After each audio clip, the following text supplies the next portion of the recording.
Magandang gabi mga boss. Alright, ito na yung ating assignment Dama Puzzle. Okay, pinost natin kagabi. Unang sulong ang puti, talunin ang itim. Okay. Salamat sa mga nag-comment ng kanilang kasagutan. Key move. Alright. Madami talagang magagaling mag-solve ng mga puzzle. Okay. Sa mga hindi pa nakasolve at hindi nakuha ay papakita naman natin ngayon para sa inyo naman ito. Okay. Ano ang key move dito para manalo ang puti? Yan. So ano ang maganda? Ito na. Bibigay na natin. Dito lang yan oh. Yan. Padamahin mo siya. Okay. Dama. Isusulong mo ito para yung dama niya kakain ulit. Yan. Tapos, pakain ka dito sa gitna. Pagkain ng itim, aatras lang syempre. Wala namang iba. Yung dama, kakain na naman. Oh, ayan oh.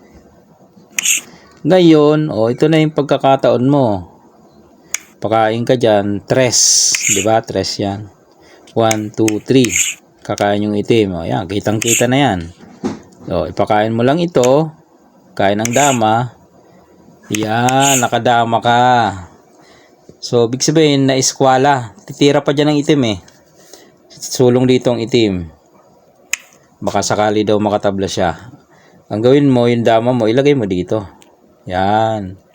Para hindi makasulong yung, yan, hindi makasulong. Ito talaga isusulong niya. Tututukan mo lang yan. Yan. Iilag, syempre. Pag ilag, tutukan mo lang para hindi niya maisulong. Yun namang isa isusulong niya. Tututukan mo lang ulit. Kahit pa yan sumabay, talo pa rin yan, di ba? Maabutan yan eh. Pag sulong niya dito, abot na abot yan di ba? So, paano pag hindi sumabay, umilag? Baba ka lang. Eskwalado nga eh. Di ba? Pag pinakain to, dito siya, dito ka lang. Pagbaba niya, ilak mo, pangitang talo, okay? Basta eskwalado mga boss, ay talo, ayan kumain ng dalawa eskwalado. Dito siya, dito ka lang. Pwede naman dito siguro. Hindi rin makakagalaw yan, kakainin. Kung dito siya, tututukan mo lang din. Kung dito siya, dito ka lang din, di ba? Kung dito siya, dito ka lang. Pagbaba niya, dito ka lang. Kung dito siya magbigay, tapos dito siya, abot pa rin, Pagbaba. Yan. Okay, yan ang ating solution sa ating assignment Dama Puzzle.